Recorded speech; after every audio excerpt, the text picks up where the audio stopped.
Hey WhatsApp guys, welcome to life study. स्वागत है आप सभी का लाइफ स्टडी पर। देखिए, लास्ट लेक्चर में मैंने आपको स्क्वायर की प्रॉपर्टीज के बारे में बताया था और आज जो आपका टाइप नंबर 4 है वो पूरा का पूरा स्क्वायर पर बेस है। इसमें 7 से 8 क्वेश्चन है और सारे क्वेश्चन जो मैंने आपको कॉन्सेप्ट कराया था उसी पर आधारित है। ठीक है, तो सारे कॉन्सेप्ट आज हम क्वेश्चन जो है आज हम करेंगे अच्छे से। आई होप आपको समझ में आएंगे। चलिए स्टार्ट करते हैं। देखिए, जो लास्ट वीडियो में हमने क्वेश्चंस किए थे वहां पर आपको एक चीज मैंने बताई थी, क्वेश्चंस नहीं किए थे, थ्योरी बताई थी उसकी। तो मैंने आपको बताया था कुछ इस तरीके से कि जैसे मान लीजिए एक स्क्वायर है हमारे पास। ठीक, हमारे पास ही क्या है, एक स्क्वायर। तो हमने इसके सारे मिड पॉइंट मिलाए थे। ठीक, ये इस तरीके से हमने सारे ये मिड पॉइंट को आपस में मिलाया था इस तरीके से। तो अंदर बनी हुई आकृति भी क्या थी, हमारे पास स्क्वायर थी। लास्ट का लेक्चर नहीं देखा स्क्वायर से जुड़ा हुआ, तो सबसे पहले आप वो सारे लेक्चर देख लो। क्वाड्रिलेटरल पूरा देख लो, आपको अच्छा समझ में आएगा। रेक्टेंगल भी देखो, पैरेललोग्राम भी देखो और आप स्क्वायर भी देखो, तब जाके ये वीडियो बहुत ये अच्छा समझ में आएगा। देखो, पहला क्वेश्चन आपको दिखाई देगा स्क्रीन पर। क्वेश्चन में बोला गया है ए बी सी डी एक वर्ग है। सबसे पहले ए बी सी डी एक वर्ग बनाते हैं। क्वेश्चन नंबर है हमारा 1। हमने बनाया ए बी सी डी एक वर्ग। तो यहां पर देखना ध्यान से, ये हमने एक वर्ग का निर्माण किया यहां पर, ए बी सी और डी। अब वो आपसे क्या कह रहा है, एम कोमा, क्वेश्चन में लिखा हुआ है एम कोमा ए बी का मध्य बिंदु है। तो ए बी ये रही, इस ए बी का मिड पॉइंट लेंगे हम यहाँ पर एम, हमने लिया एम। आगे उसने बोला आपसे एन बी सी का मध्य बिंदु है। तो ये रही बी सी, बी सी पर हमने एक मिड पॉइंट लिया, इसको उसने खुद कहा एन है। आगे कहा डी एम तथा ए एन को जोड़कर नई भुजाएं बना दी जाती हैं। डी एम, ये रहा डी एम, तो हमने इसको यहां से मिला दिया। ठीक, हमने क्या किया, इसको यहां से जो है मिला दिया। ठीक है, ये ध्यान देना। और ए एन को मिला दिया। ठीक, डी एम को मिलाया, ए एन को मिलाया, नई भुजाएं बना दी, एक भुजा डी एम, एक भुजा ए एन। उसने कहा तद अनुसार निम्न में से कौन सा सही है। अब देखो, एक बात ध्यान से समझना, अगर ये हमारे पास स्क्वायर है तो चारों भुजाएं बराबर होंगी। ठीक, ये भुजा है, इसका एम क्या है, मध्य बिंदु, तो इधर 1 होगा, इधर 1 होगा। अगर पूरी को मैं 2 मान सकता हूं, इसे पूरी को अगर 2 लंबाई की मान लूं तो एक ये होगी, एक ये होगी, क्योंकि ये मिड पॉइंट है तो बराबर बराबर डिस्टेंस में बांटेगा। ये भी 2 होगी पूरी, लेकिन मिड पॉइंट है n, तो एक एक आपकी दोनों साइड बढ़ जाएगी। ये पूरी हमने 2 मानी तो चारों भुजाएं क्या होंगी, 2 होंगी। ठीक, अब देखो ध्यान से, हमें यहां से क्या फाइंड आउट कर सकते हैं। अगर इसको हम ध्यान से देखें, ये 90 बनेगा यहाँ पर, तो राइट एंगल बन रहा है, तो आप क्या डीएम निकाल सकते हैं। बिल्कुल, हम डीएम यहां से फाइंड आउट कर सकते हैं। डीएम क्या होगी, इसका निकालने के लिए पाइथागोरस थ्योरम का यूज करेंगे। 4 और 1 कितना हो गया, 5। तो ये आपके पास आ गई √5। भाई 4 कैसे होगा, 2 का स्क्वायर प्लस 1 का स्क्वायर। अब हम निकालेंगे यहां से ए एन। तो ध्यान देना, ए एन कैसे निकलेगी हमारे पास, ये भी पाइथागोरस लगेगी, क्योंकि यहाँ पर ये 90 है, ये आधार हो गया, ये क्या हो गया आपका लंब हो गया, और ये क्या हो गया आपका कर्ण। तो आधार का स्क्वायर प्लस लंब का स्क्वायर बराबर हो जाएगा कर्ण का स्क्वायर। तो 2 है पूरा का पूरा आधार, 2 का स्क्वायर 4, लंब 1 है, 1 का स्क्वायर 1, तो कितना हो गया आपके पास, ये भी 5 आ गया। आप क्या देख पा रहे हैं यहां से कि डी एम बराबर आपको दिखाई देगा ए एन के। तो यहाँ पर डी एम बराबर ए एन आपका आंसर होगा। यही हमारा सही जवाब है, जो कि आपका लिखा हुआ है ऑप्शन नंबर 2 में, ए एन बराबर एम डी, ए एन बराबर एम डी। तो ये आपका सही जवाब है। ठीक है, बहुत आसान क्वेश्चन था, और ये आपका एफसीआई और सीएचएसएल, ठीक है, ये आया हुआ क्वेश्चन है, सारे क्वेश्चन आए हुए हैं। आगे देखिए क्वेश्चन नंबर 2। क्वेश्चन नंबर 2 बड़े ध्यान समझना, सारे अच्छे क्वेश्चन है, समझ में आ जाएंगे। देखिए क्वेश्चन क्या होगा आपका, क्वेश्चन है एक वर्ग एबीसीडी के अंतर्गत, सबसे पहले एक वर्ग बनाएंगे। क्वेश्चन नंबर टू में हमने फिर से क्या बनाया, एक वर्ग बनाया।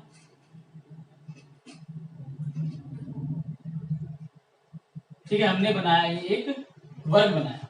ABCD के अंतर्गत त्रिभुज BEC एक समबाहु त्रिभुज है। तो ये हमने बनाया ABC और ये D। अब इस ABCD के अंदर एक समबाहु त्रिभुज है। कैसा? BEC। उसने नाम दिया ट्रायंगल BEC। तो एक बात देखो, हम ट्रायंगल बनाने की कोशिश करेंगे, लेकिन उससे पहले पूरा पढ़ते हैं।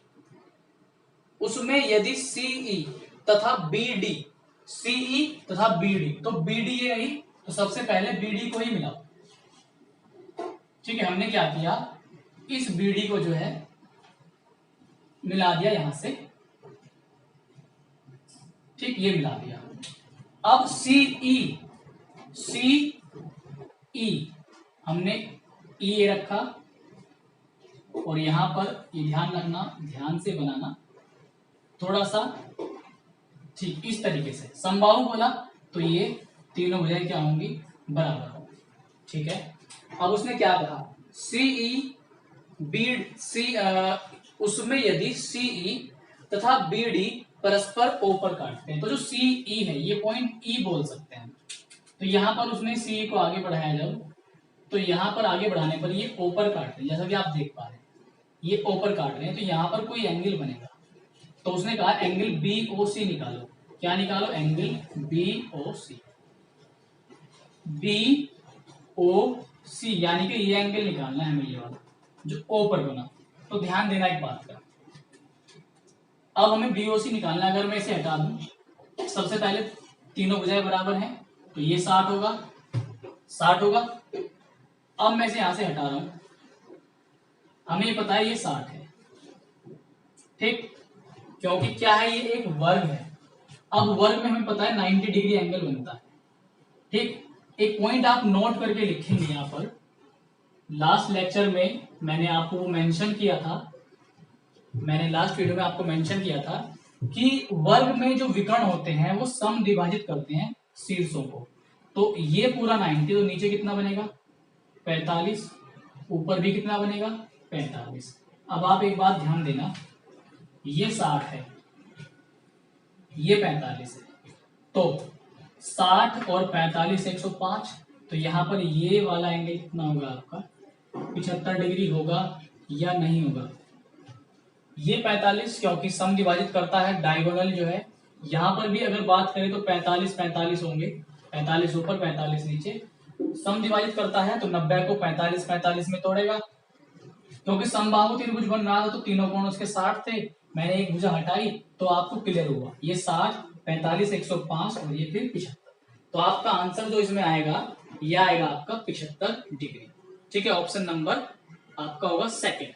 ठीक है, चलिए अगला क्वेश्चन देख लेते हैं। जो मैंने नोट में कहा लिख लेना कि वर्ग में विकर्ण शीर्षों को समद्विभाजित करते हैं। ठीक है, लास्ट वीडियो मैंने उसको डिस्क्रिप्शन मतलब नीचे एडिट कर दिया था मैंने उसको, क्योंकि वो पॉइंट छूट गया था बताना, लेकिन फिर भी आप उसको लिख लेना।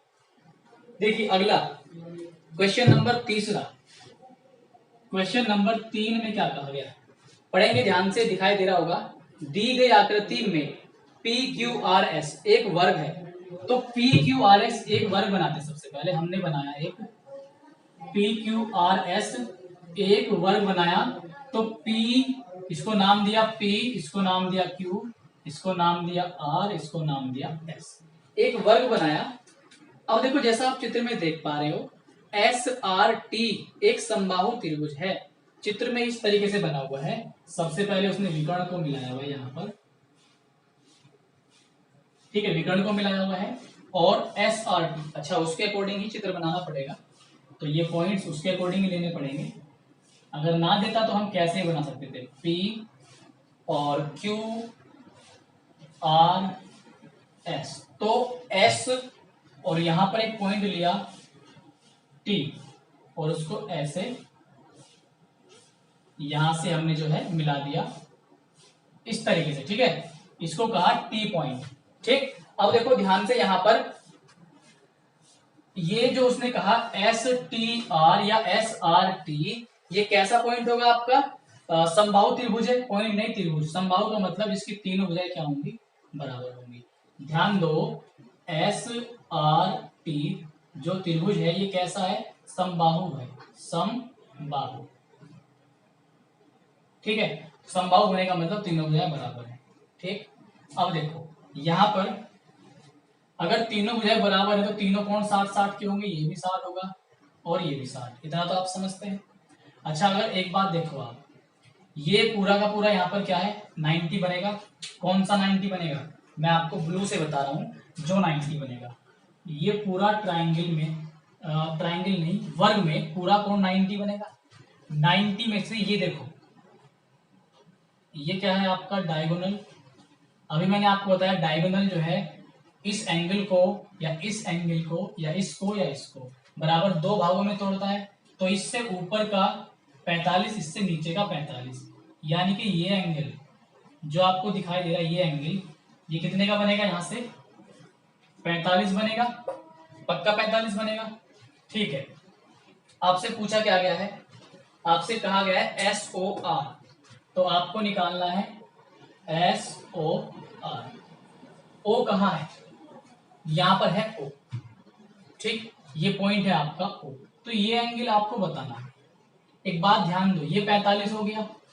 ठीक, अगर हम इतने को देखें तो ये कितना था? 60, ये 45, ये 60, तो फिर से ये कितना जाएगा आपका? 75 होगा ना। तो यहाँ पर आपका आंसर क्या गया? इसका 75 आंसर होगा। ठीक, तो आपका जो राइट आंसर होगा यहाँ पर ऑप्शन नंबर 4 होगा, 75। आई थिंक आपके सही समझ में आया होगा। आसान क्वेश्चन है, ज्यादा टफ क्वेश्चन नहीं। ठीक है, 75 ऑप्शन नंबर 4 आपका आंसर होगा। अगले क्वेश्चन पर चलते हैं। क्वेश्चन नंबर 4,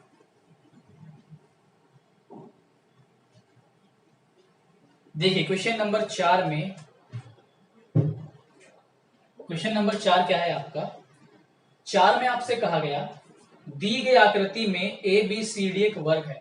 देखो आपको डायग्राम तो आपको दिखाई देगा बना हुआ, फिर भी मैं आपको बना करके बताऊंगा, समझाऊंगा। ये एक वर्ग है, ए बी सी और डी। पी पॉइंट लिया उसने, ये पी पॉइंट लिया, इस तरीके से दिखाया हुआ है, इस तरीके से। ठीक, उसने ये कहा कि जिसकी भुजा 4 है तो इसकी 4 है, सारी साइड बराबर होंगी क्योंकि वर्ग है। ठीक है, आगे कहा उसने आपसे एडी पर बिंदु पी है। ठीक है, पी तो है ही है, ले लिया हमने। बीपी प्लस पीसी का मान क्या होगा? आपसे पूछा गया है कि बीपी प्लस पीसी की वैल्यू क्या होगी, और वो भी इसका न्यूनतम मान। एक वर्ड समझना, इसका न्यूनतम मान पूछा, इसका न्यूनतम मान, ये ध्यान रखना, इसका न्यूनतम मान। एक बात देखना, बीपी पीसी का न्यूनतम मान निकालने के लिए आप एक पॉइंट ध्यान रखना कि बीपी बराबर पीसी होगा। केवल एक ही कंडीशन में इन दोनों का मान न्यूनतम हो सकता है। बीपी, ये जो मैंने इस पर सांप लपेट दिया, बीपी और पीसी का केवल और केवल तभी न्यूनतम मान संभव है जब इन दोनों की लेंथ बराबर हो। चलिए, आप मान गए लेंथ बराबर है। अब एक बात का यहां पर ध्यान रखना, तो ये मान होगा क्या? बीपी प्लस पीसी आएगा क्या? देखो यहां पर ये 4 है, ठीक, 4 है ये। अगर इस ट्राइंगल को ले हम यहां पर बीपीसी और इसमें हम ऐसे लंब डाल दे सामने वाली भुजा पर, तो ये ट्राइंगल की हाइट हो जाएगी, ये भी कितनी होगी? 4, क्योंकि ये और ये बराबर होंगी तो 4 ही होंगी। ठीक है ना। अब उसने क्या निकलवाना चाहा है आपसे? बीपी प्लस पीसी का न्यूनतम मान क्या होगा। तो एक बात यहां पर ध्यान देना, तो यहां पर आप एक चीज का ध्यान देंगे, क्या? ये हमने पी से सामने वाली भुजा पर परपेंडिकुलर डाला। ठीक, परपेंडिकुलर डालेंगे तो ये सामने वाली भुजा को मध्य बिंदु पर काटेगा, इसका मतलब ये 2 हो जाएगा और ये भी कितना होगा? 2। अब यहाँ पर ये क्या बना हुआ है? 90। ये 90 है तो ये किसका काम करेगी? कर्ण का।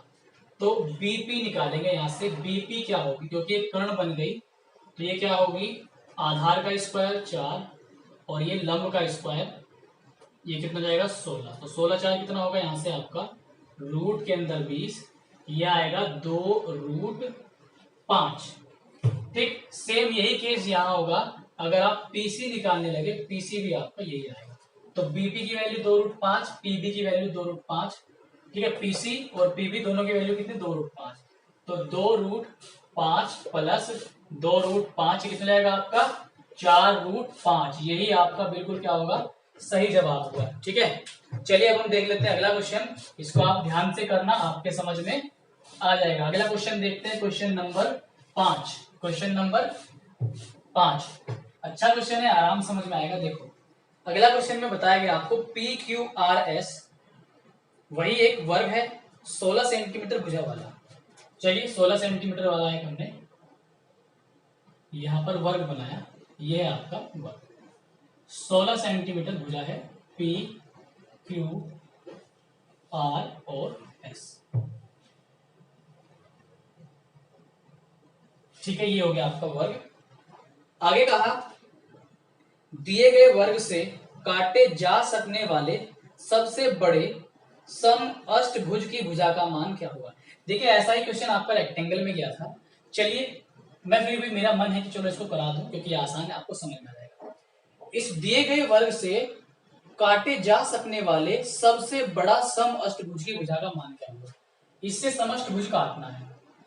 समअष्टभुज मतलब समान भुजाओं वाली आकृति, लेकिन जिसमें भुजा कितनी हो 8, तो 8 समान भुजाओं वाली आकृति समअष्टभुज कहलाएगी।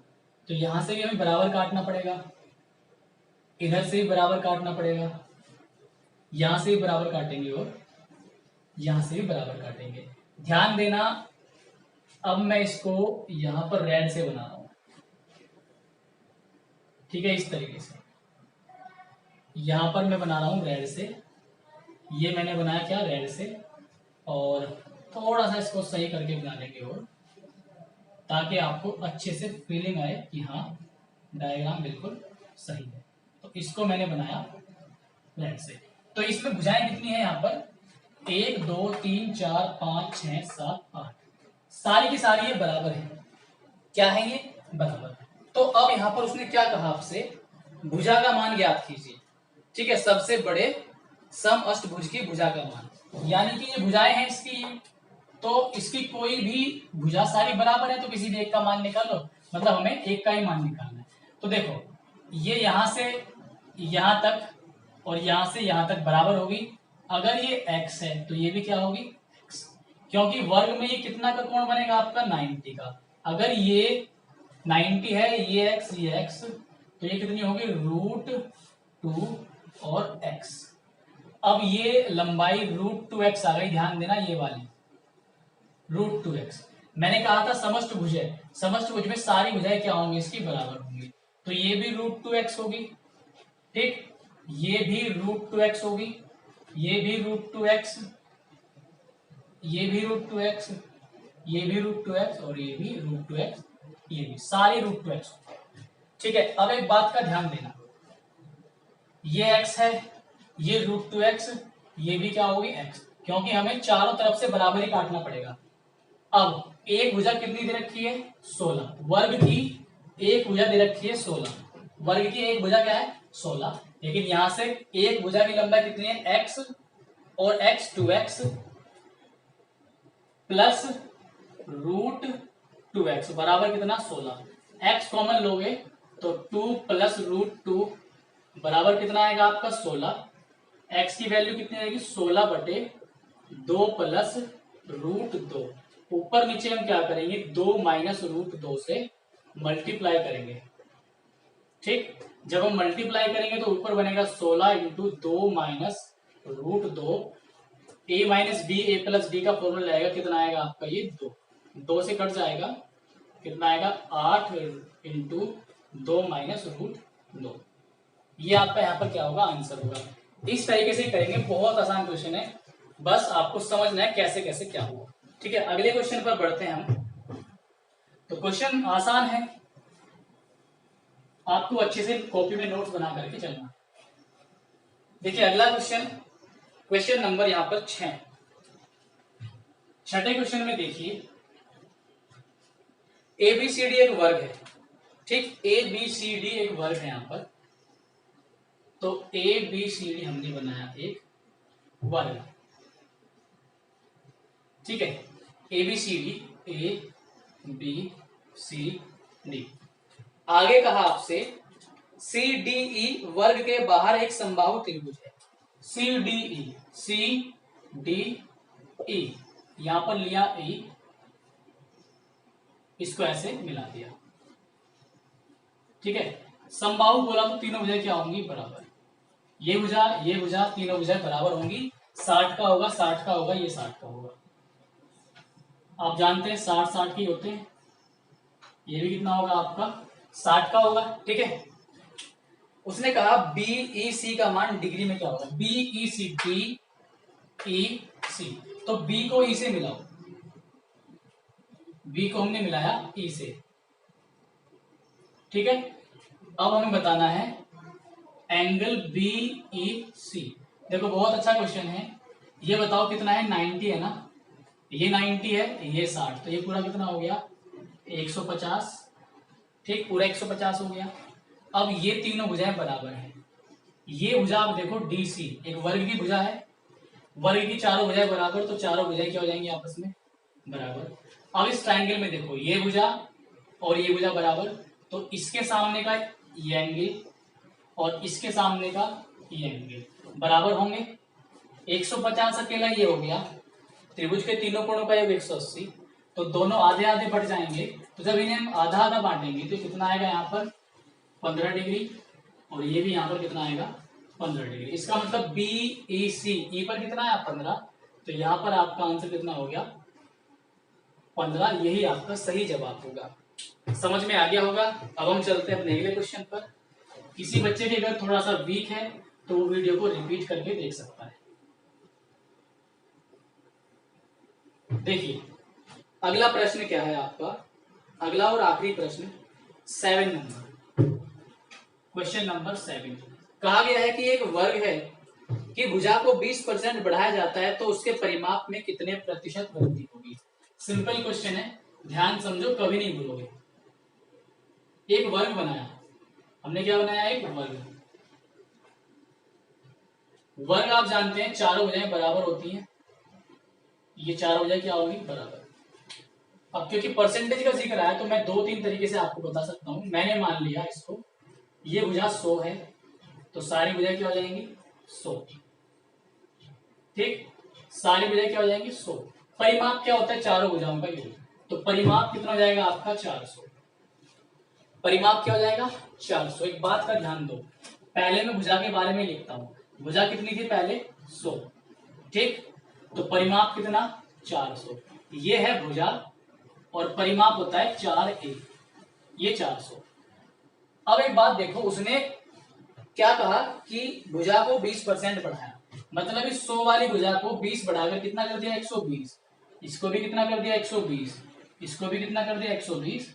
इसको भी 120। तो भुजा तो 120 है ना एक भुजा, तो परिमाप चारों भुजाओं का योग, परिमाप कितना हो गया, 480। अब देखो उसने क्या कहा, उसने कहा परिमाप में कितना परिवर्तन आया। पहले परिमाप कितना था, 400, अब हो गया 480। कितने का परिवर्तन आया, 80 बढ़ा। 80 क्या हुआ, बढ़ा। तो 400 पर 80 बढ़ा, किस पर बढ़ा, 400 पर। सोल्व करो कितना आएगा, 1/5। परसेंटेज बढ़ा हुआ होगा, 1/5 को हम लिख सकते हैं यहाँ पर 20%। तो 20% ऐसे आपका आंसर आया। समझ गए, रिपीट करके देखना, आसानी समझ में आएगा। दूसरा तरीका देखो कैसे कर सकते हैं आप इसको। दूसरा तरीका मैं आपको बता दूं, अच्छा क्वेश्चन है, ध्यान देना, ठीक है। एक वर्ग तो बना ही लेंगे आप, एक वर्ग है इस तरीके से, ठीक। उसने कहा प्रत्येक भुजा को कितना बढ़ाया, 20%। 20% का मतलब क्या है, 1/5। तो शुरुआत में ये जो 5 है ये होती है ओरिजिनल वैल्यू, ये क्या होगी, ओरिजिनल वैल्यू, मतलब मूल मान। इसको क्या बोलते हैं हम, मूल मान या प्रारंभिक मान। तो पहले भुजा कितनी थी, 5। पहले भुजा कितनी थी आपकी, 5, क्योंकि बढ़ोतरी हो रही है 20% भुजा में, तो 5 का 20%, 5 का 20% कितना आएगा? 1। ध्यान दो, 5 का 20% कितना आएगा? 1, मतलब 5 में 1 की वृद्धि, तो 5 में 1 की वृद्धि होगी 6, तो भुजा 5 से कितनी हो गई? 6। पहले 5 थी तो 5 चौक 20, पहले परिमाप कितना था? 20, अब 6 चौक 24, अब परिमाप कितना? 24, तो 20 पर 4 की वृद्धि, तो 20 पर कितने की वृद्धि? 4 की, और ये कितना आएगा? 1/5, 1/5 का जाएगा आपका 20%। ऐसे भी आप जो कर सकते हैं। हो गया? अच्छा, अब इसका एक फाइनल तरीका देख लो जिसमें आपको देखते ही आंसर करना है, जिसमें आपको देखते आंसर करना है। देखो, क्योंकि ये वर्ग है, वर्ग की चारों भुजाएं क्या होती हैं? बराबर। अगर आयत होता तो हमें करना पड़ता, क्योंकि वर्ग है, वर्ग की चारों भुजाएं बराबर हैं। अब उसने कहा प्रत्येक भुजा 20% बढ़ाई, ये 20 बढ़ाई, ये 20 बढ़ाई, ये 20, ये 20, या एक भुजा 20% बढ़ाई, तो वर्ग में चारों भुजा बराबर है। ये अंडरस्टूड है बात। एक भुजा बढ़ाने का मतलब है, वर्ग की एक भुजा को 20% बढ़ाने का मतलब है कि सभी भुजा 20% बढ़ा दी। तो वर्ग में अगर 20% बढ़ाए या 30% बढ़ाए या 40% बढ़ाए, तो वृद्धि पूरे पर भी 40% ही होगी, पूरे पर भी 20% ही होगी, या पूरे पर भी 30% होगी। ये आप ध्यान रखना। एक भुजा 20% बढ़ाई तो पूरे पर भी डायरेक्ट आप लिख देंगे कि पूरे पर क्या होगी? वृद्धि 20% होगी। इस तरीके से आप इस क्वेश्चन को यहाँ पर कर सकते हैं। तो हमने स्क्वायर अपना कंप्लीट कर लिया। 7 से 8 क्वेश्चन थे, ये आए हुए थे, कंप्लीट कर लिया है। आई होप आपको आज का लेक्चर समझ में आया होगा। अच्छे क्वेश्चन थे, अच्छे से खूब अच्छे तरीके से मैंने आपको समझाया।